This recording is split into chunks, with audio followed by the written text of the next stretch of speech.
Hi everyone, in this video I'm going to show you how to check your message history on Discord. You can do this from computer, from Android device or from iPhone, never mind. You need just to click on the message icon, click or tap, and actually here is your message history with all people you ever chatted.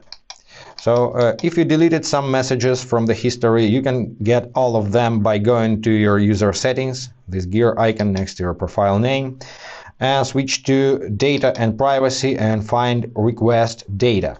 It may take up to 30 days to collect all your data, so check all these checkboxes or just select messages only and click on request my data. Click OK and your data will be collected and requested up to 30 days, included deleted messages in your history.